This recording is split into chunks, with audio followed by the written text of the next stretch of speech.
My husband handed me divorce papers. The husband section is already filled out. If there's something you don't like, feel free to hand this out, he said with a smile, sure that such a thing could never happen. It was the face of someone who believes they could never be at fault. Years later, I would never have imagined, when we were newlyweds, that there would come a day when I'd want to slap that face. My name is Sally. I'm a working housewife entering my 3rd year of marriage. I married Tatum after a workplace romance, and we don't have any children yet. Our marriage is neither particularly good nor particularly bad. My husband isn't exactly domineering, but he's basically a do-nothing deadbeat. These days, it's not uncommon for both spouses to share household chores, yet my husband absolutely refuses to do his part. He still says things like, housework is women's work. It could be said that his long stay at his parents' home is a factor. But more than that, it seems he's heavily influenced by his in-laws, especially my mother-in-law. When you get married, the kind of mother-in-law you end up with can really change the course of your married life. It's like a lottery, and whether you hit the jackpot or not with your mother-in-law can make a big difference. My lottery results were cruel. Food again, Sally? Can't you make a proper meal? Today the meeting ran long, and I got home late. So when I can leave on time, I do cook properly. What are you talking about? For a woman, housework is more important than work. It's common sense to have dinner ready when your husband comes home. I wish that kind of common sense had been left behind in the 90s. Every day when I come home from work, my mother-in-law is somehow always there. This is the result of my husband giving her a spare key without asking me. With a spare key in hand, my mother-in-law has taken liberties and comes over every day. She's always there before I get home, but I'm too scared to ask just how early she starts settling in each day. Then she spends her time finding faults around the house and bombards me with criticism and snide remarks as soon as I get home. Really, if Tatum keeps eating this kind of food, it's going to ruin his health. That's why I cook when I can.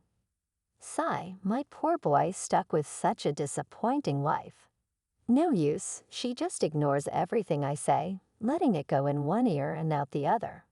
She's not listening at all, and calling him my poor boy is just creepy.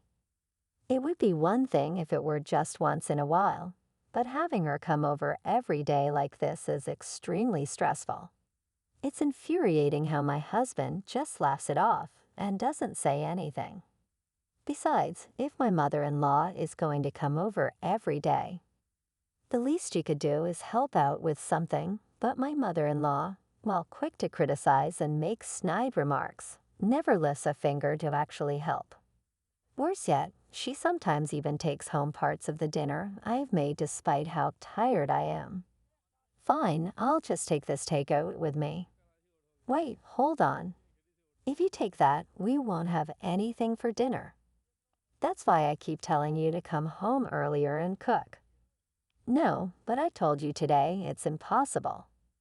Enough with the excuses. Hurry up and cook for my dear son. I'll be taking this. Oh, and I'll take the strawberries from the fridge too. Bye now. Not bye now.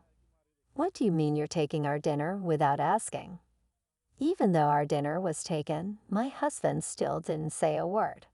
I was really getting fed up and glaring at him, but he just kept grinning foolishly. It's so infuriating. Hey, why aren't you saying anything when your dinner was taken? It's no big deal, just a little bit. It's not just a little, they took the whole thing. Then hurry up, huh? I'm really hungry. Hurry up and make dinner, will you? What? Leaving me speechless with anger and disbelief, my husband went to the living room and flopped down on the sofa. This is so infuriating. At least pay for the takeout. Fuming with anger, I screamed in my mind. I get fed up with my mother-in-law's unannounced visits every day, but on the day she doesn't come, I feel anxious. Why is that? When I got home from work, my mother-in-law was unusually absent. My husband, who should have been home before me, was also not there.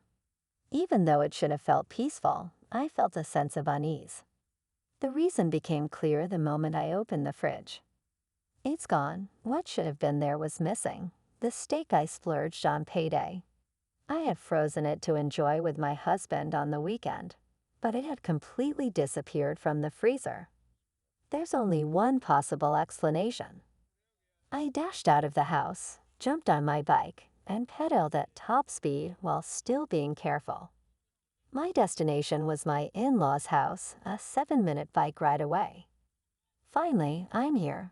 I arrived briefless, having covered the 7-minute bike ride in just 5 minutes. But there was no time to catch my breath, so I opened the front door of my in-laws' house. The door was unlocked, but no one responded.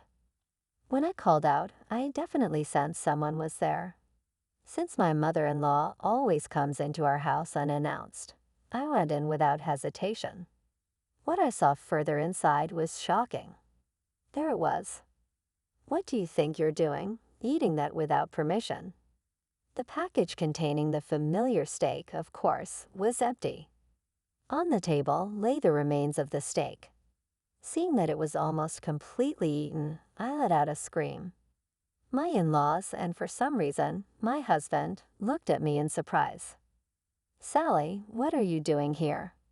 "Hey, Sally, what are you doing barging in like this?" Ignoring my husband and mother-in-law, I picked up the tray that had held the steak and glared at the three of them.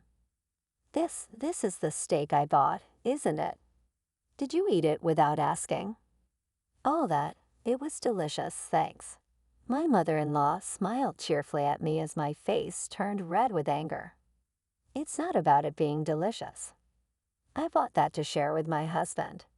Why did you eat it without asking?" "It's no big deal. Tatum had some too. I didn't get to eat any." "Humph, that's what you get for planning to eat it by yourselves. It's your punishment for not buying enough for all of us. Learn your lesson." Why should I be the one to learn a lesson? I looked at my husband, hoping for support, but he was just grinning foolishly again. "And you, why didn't you stop them?" "Well, I did get to eat some, so it's fine. If I don't get to eat any, there's no need to get so mad. We can just buy more." "That's not the point. It's no use." Nothing I say gets through to my husband. Just then, as tears welled up in my eyes, I felt a hand gently placed on my shoulder. I looked up to see it was my father-in-law. My father-in-law, always calm and quiet, I never knew what he was thinking. But I couldn't believe he'd join in on eating it. No, maybe he didn't know I had bought it. That's what I thought anyway. Sally splitting 2 portions among 3 people made it a bit small. "Next time, get a bigger piece of meat, will you?" That's not the point at all. Do these people have no sense of apology? Their selfish actions left me so drained that I had no energy left to say anything. "I'm going home. Don't you ever barge in here again." My mother-in-law's voice called out to my back. My husband stayed behind, mindlessly drinking beer. At that moment, I felt like I just didn't care anymore. A few days later, I realized I needed to have a serious talk with my husband. Things took a dramatic turn. "What?" The word slipped out before I could stop it. While I was out working, I caught sight of my husband. Seeing my husband wasn't strange in itself. After all, he's in sales. But today, seeing him in our town was odd because he had told me he was on a business trip in another state. Why? How come? To make matters worse, my husband was walking arm in arm with an unfamiliar woman. From the way my husband was grinning foolishly, it was clear they had more than a casual relationship. I instinctively hid and eavesdropped as the 2 of them approached, and I began to hear their conversation. "Tatum, why are you staring at me like that?" "It's because you're so adorable." I had never seen my husband look so pathetic and love-struck before. Their conversation continued. "Do you really want to marry me?" Yes, yes, I want to marry you as soon as possible. Then will you get a divorce? Of course. I'll talk to her about it tonight. That's it. Decision made. It's confirmed he's cheating. My husband was cheating. At that moment, I wasn't shocked at all because in an instant, I had fallen completely out of love with him. There wasn't a shred of love for him left in me. It was completely gone. Oh, I'm done. Not caring about anything anymore, I set out to do what needed to be done. First things first, I needed to find a moving company. After seeing my husband's affair, I immediately moved out. 3 months after leaving home, I was once again busy with moving. The movers brought my things to the house, but I had to do the unpacking myself. The full-service package is just too expensive. I was thinking this as I opened the first box. The doorbell rang, and there they were, just as I had expected, the three of them. Without a word, I pressed the button to unlock the entrance. The three of them rang the doorbell again when they reached my door, so I silently opened it. Immediately, the three of them filed in. "Hey, Sally, long time no see," my husband said. "Wow, this is a pretty nice place," said my father-in-law. "Sally, what were you thinking, running away and buying a condo without telling us?" my mother-in-law exclaimed. Yes, I had finally bought the condo I had always dreamed of owning. The apartment I lived in with my husband was quite old and worn out. I had always dreamed of moving someday. Leaving home seemed like the perfect opportunity, and when I found a newly built condo that matched my hopes perfectly, I didn't hesitate to buy it. So when I contacted my husband, he showed up uninvited with my in-laws in tow. Well, it was exactly what I expected. The three of them barged in without any hesitation, but I quickly stepped in front of them to block their path. "Stop right there. No trespassing beyond this point for non-residents." "Huh? What are you talking about, Sally?" "That's harsh. They're my parents." My husband looked shocked. "Huh? What are you talking about, Tatum? Your parents are strangers to me." "Well, Sally, how can you say such a thing? Is there anything more important than your husband's parents?" "There are plenty of things more important than that." "What a terrible wife. Tatum, you should divorce her." "Calm down, Mom. But yeah, maybe a divorce is an option. I'll take this condo as alimony, though. It's a bit small, isn't it?" Ignoring my presence, my husband and in-laws glanced around the interior from just inside the entrance. "It would have been better if you had gotten a two-family house. Sally, you really lack consideration." "That's right. She is completely inconsiderate. Don't you agree?" "Yeah, I wanted my own room too, but that's a bit difficult with this place, isn't it?" The three of them continued their discussion, oblivious to the cold stare I was giving them. "Well, if we get a divorce, we can work something out, right?" Just as my mother-in-law reached for the doorknob leading to the living room, I lightly slapped her hand away. It didn't hurt, but my mother-in-law looked at me, shocked by my action. When she looked at me, her face turned red. "Sally, how dare you slap your parents' hand like that? What do you think you're doing?" "I'm telling you not to come in without permission because you are strangers." I wasn't afraid of her yelling, so I calmly told her. My mother-in-law looked at me wide-eyed. "That's it. I've had enough." "Fine, if that's how you feel, then we'll really become strangers. Tatum, divorce her immediately." My husband gave a strange smile under his mother's fierce outburst, but before my husband could say anything, I spoke up first. "Don't worry. There's no need for that." It was my husband who looked bewildered. Looking at my confused husband, I said, "I don't know what your misunderstanding is, but I'm already single." What? Seeing my husband's confusion, I explained. "I'm saying the divorce has already been filed." "What? How could you do that without telling me?" My husband, caught off guard, raised his voice in surprise. My mother-in-law followed suit. "Did you really do that? Do you think you can just do whatever you want? Yeah, that's right. A divorce paper filed without my consent is invalid. I'll take this to mediation, he said, seeming to have some knowledge about the process. My father-in-law chimed in, backing up my mother-in-law, but I had anticipated they'd bring this up. Oh, but Tatum was the one who prepared the divorce papers, I interjected. Huh. I suppose that was an unexpected response. My husband and in-laws looked at Tatum and my face alternately with surprised expressions. Isn't that right, Tatum? Dove, what are you talking about? I have no idea, Tatum stammered. Oh, you didn't prepare this? When we first got married, you said something like, if there's something you don't like, feel free to bring this out without hesitation. Oh yeah, now that you mention it, Tatum recalled. And that's when you finally remembered, right? My husband yelled, grabbing his head in despair.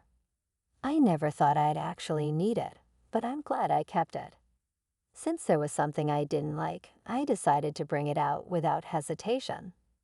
W, what are you doing on your own? Who seriously brings that out?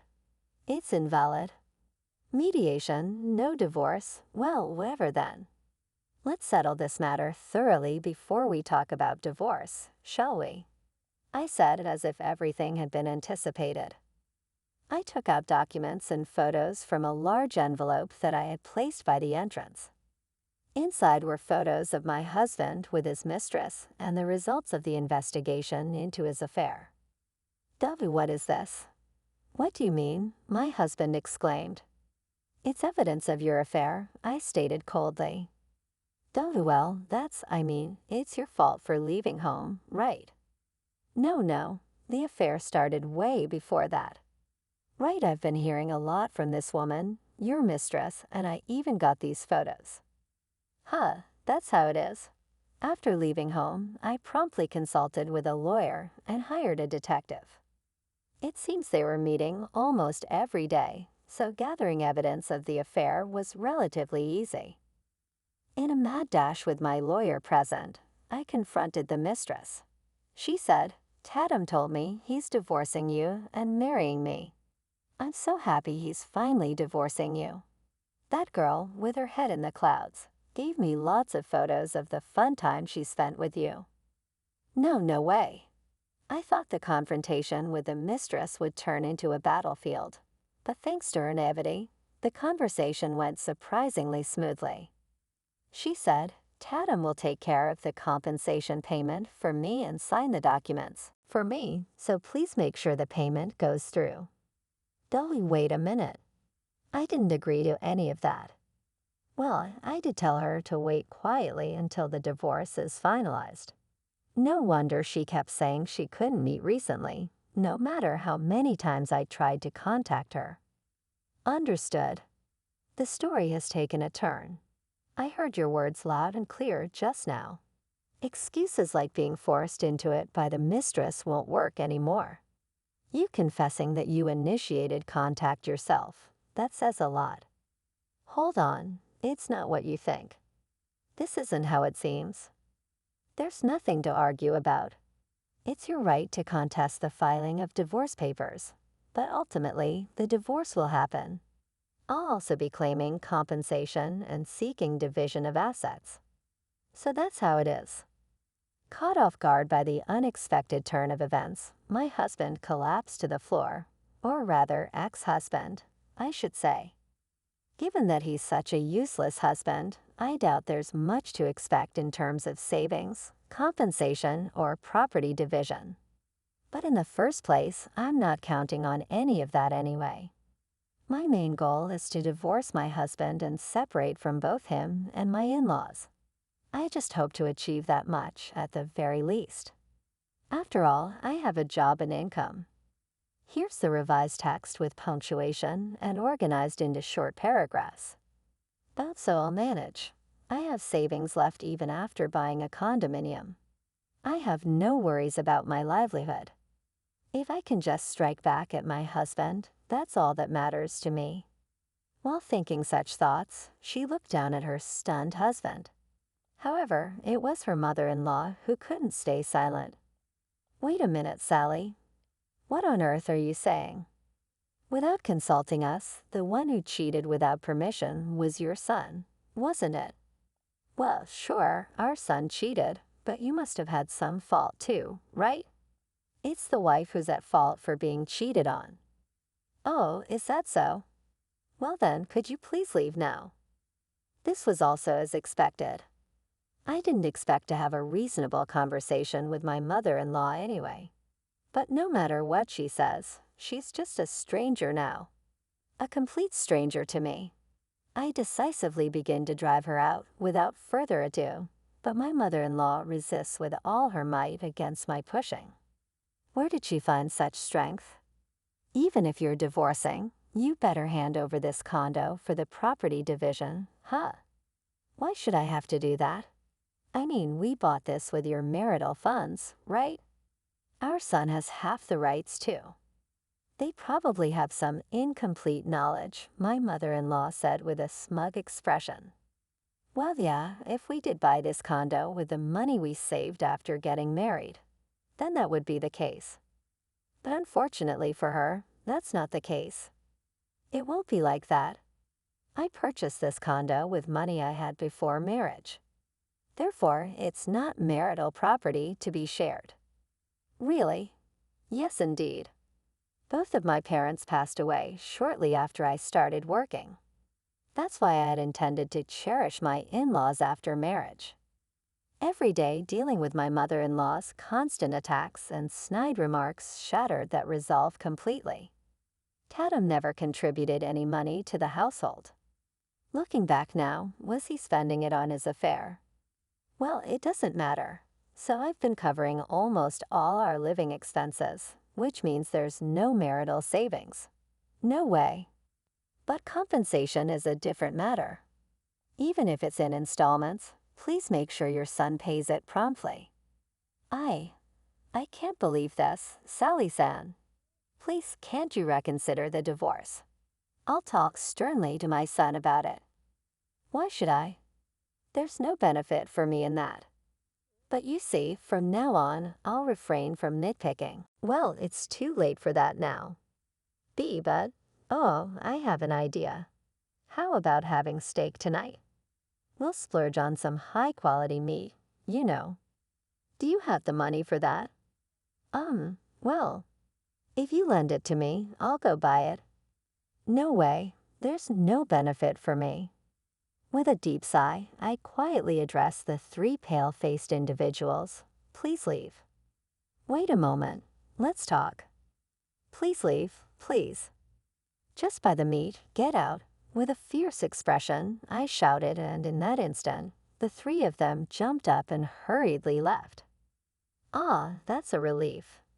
After that, my ex-husband accepted the divorce without further resistance.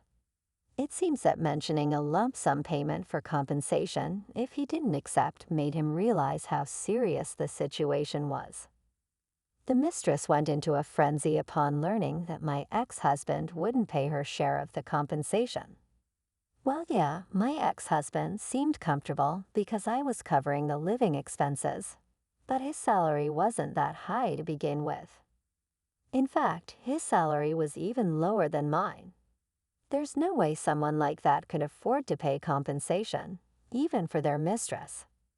Even so, since she signed her approval on the documents, I'll make sure to collect the compensation I'm owed firmly and promptly.